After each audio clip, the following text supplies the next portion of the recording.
Have viewers, இது உங்கள் hashtag விஞ்ஞானம். சமூக வலைத்தளங்களில் சயின்ஸை பற்றி என்னென்ன விஷயங்கள்லாம் ட்ரெண்ட் ஆகுது, என்னென்ன விஷயங்கள்லாம் அதிகமாக பேசுகிறாங்க அப்படின்றத சொல்கிறது தான் நம்ம ஹேஷ்டாக் விஞ்ஞானம். ஸோ இந்த வாரம் சமூக வலைத்தளங்களில் என்னென்ன விஷயங்கள் சயின்ஸை பற்றி ட்ரெண்ட் ஆகிட்டு இருந்துச்சுன்றதை பார்க்கலாம். ஒரு விஷயத்தை மனிதர்கள் செய்ய முடியல அப்படின்னு சொன்னால் அதுக்கு ரோபோட்ஸை சயின்டிஸ்ட் உருவாக்குவாங்க. அந்த வகையில் இப்போ ஒரு விஷயத்துக்காக ரோபோட்ஸ் உருவாக்கியிருக்காங்க சயின்டிஸ்ட். என்ன அப்படின்னு பார்த்தோன்னா, ஃபுகுஷிமாவில் 2011 ஒரு சுனாமி நடந்துச்சு. அப்போ அங்கேருந்த நியூக்ளியர் ரியாக்டர்ஸ் எல்லாமே மெல்ட் டவுன் ஆயிடுச்சு. அதாவது அங்கேருந்த ரியாக்டரில் இருக்க ரேடியேஷன் எல்லாம் வெளியில் வர ஆரம்பிச்சிச்சு. அது மட்டும் இல்லாமல் நிறைய கழிவுகளும் சீல கலக்க ஆரம்பிச்சிச்சு. அது எல்லாத்தையும் க்ளீன் பண்ணுறதுக்காக மனுஷங்களை உள்ளே அனுப்புனா 2 மினிட்ஸில் அவங்க செத்து போயிடுவாங்க அப்படின்னு சொல்லியிருக்காங்க. ஸோ அதனால அதுக்காக ரோபோட்ஸை கிரியேட் பண்ணி அதை உள்ளே அனுப்புனாங்க. அந்த ரோபோட்ஸும் உள்ளே போய் செயலிழந்து போய்விட்டதாக சொல்லியிருக்காங்க.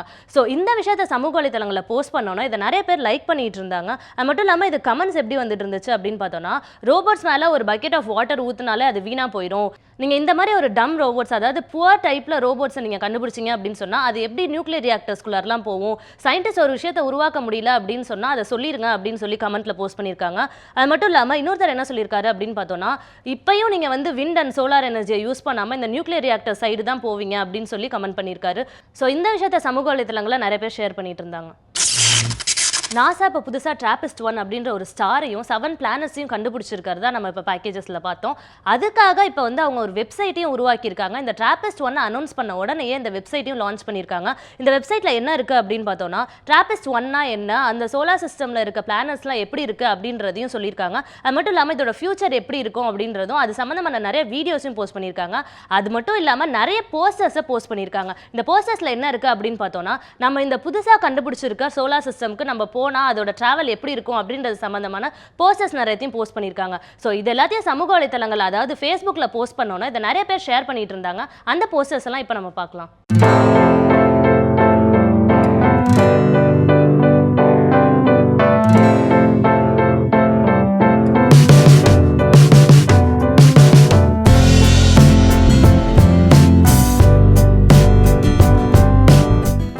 நம்ம மார்ஸ் பற்றி நிறைய ரிசர்ச் ப்ராஜெக்ட்ஸ் இல்லை சயின்ஸ் ப்ராஜெக்ட்ஸ்லாம் ரிலீஸ் ஆனிச்சுன்னா அதை நாசா தான் பண்ணியிருப்பாங்க அப்படின்னு நினைப்போம். ஆனால் இப்போ UAE ஒரு ப்ராஜெக்டை ரிலீஸ் பண்ணியிருக்காங்க. என்ன அப்படின்னு பார்த்தோன்னா, மார்ஸ் 2017 ஒரு ப்ராஜெக்டை ரிலீஸ் பண்ணியிருக்காங்க. இந்த ப்ராஜெக்ட்டில் என்ன பண்ண போகிறாங்க அப்படின்னு பார்த்தோன்னா, மார்ஸில் போய் நம்ம தங்குறதுக்காக ஒரு சிட்டியை உருவாக்க போகிறாங்களாம். அதாவது சிக்காகோ சைஸில் ஒரு சிட்டியை உருவாக்க போகிறாங்க. இந்த சிட்டி எப்படிலாம் இருக்கும், அங்கே என்னென்னலாம் பண்ணலாம் அப்படின்ற டிசைன்ஸையும் அவங்க ரிலீஸ் பண்ணியிருக்காங்க. இதை யார் ரிலீஸ் பண்ணியிருக்காங்க அப்படின்னு பார்த்தோன்னா, துபாயோட ரூலர் அப்புறம் UAEயோட வைஸ் பிரசிடென்ட் ஷேக் முகமது தான் இதை ரிலீஸ் பண்ணியிருக்காரு.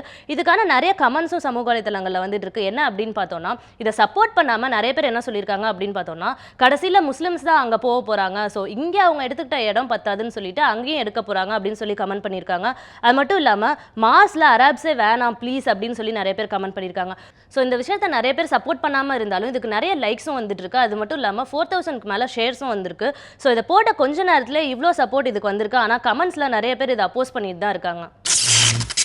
நம்ம ஹேஷ்டாக் விஞ்ஞானம்ல எப்பயுமே ஒரு சயின்ஸ் ஃபேக்டை பார்ப்போம். அந்த வகையில் இந்த வாரம் என்ன ஃபேக்ட் பார்க்க போகிறோம் அப்படின்னு பார்த்தோன்னா, உலகத்தில் இருக்க 75% அடல்ட்ஸ், அதாவது பெரியவங்களால் மில்கை டைஜஸ்ட் பண்ண முடியாது அப்படின்னு ஒரு ஃபேக்ட் இருக்கான். இது ஏன் அப்படின்னு பார்த்தோன்னா, அவங்க குழந்தைங்களா இருக்கும்போது மட்டும்தான் அந்த மில்கை வந்து அவங்களால டைஜஸ்ட் பண்ண முடியும். வளர வளர அந்த மில்கை டைஜஸ்ட் பண்ணுற கெப்பாசிட்டி அவங்களுக்கு போயிடும் அப்படின்னு சொல்லியிருக்காங்க. ஸோ 75% மட்டும்தான் அதை டைஜஸ்ட் பண்ண முடியும் அப்படின்ற ஒரு ஃபேக்டை சமூக வலைத்தளங்களில் போஸ்ட் பண்ணியிருந்தாங்க. அதை ஃபோட்டோவோட போஸ்ட் பண்ணியிருந்தாங்க. ஸோ இந்த போஸ்ட்டை நிறைய பேர் லைக் பண்ணிட்டு இருந்தாங்க. நம்ம நிறைய டிஃப்ரெண்டான அட்வர்டைஸ்மெண்ட்ஸ் எல்லாம் பார்த்துருப்போம். ஆனால் இப்போ வந்து ஹோலோகிராமை யூஸ் பண்ணி, அதாவது சயின்டிஃபிக்காக ஒரு அட்வர்டைஸ்மெண்ட் பண்ணியிருக்காங்க. ட்ரோன்ஸ் அப்படின்னு சொன்னாலே அதை கேமராவாக தான் யூஸ் பண்ணுவோம் அப்படின்றத நம்ம நிறைய பேர் நினைப்போம். ஆனால் இப்போ புதுசாக ஒன்று கண்டுபிடிச்சிருக்காங்க. என்ன அப்படின்னு பார்த்தோன்னா, பைக் மாதிரியே ஒரு ட்ரோனை உருவாக்கியிருக்காங்க. இதை நம்மளாலே டிரைவ் பண்ண முடியும் அப்படின்னு சொல்லியிருக்காங்க.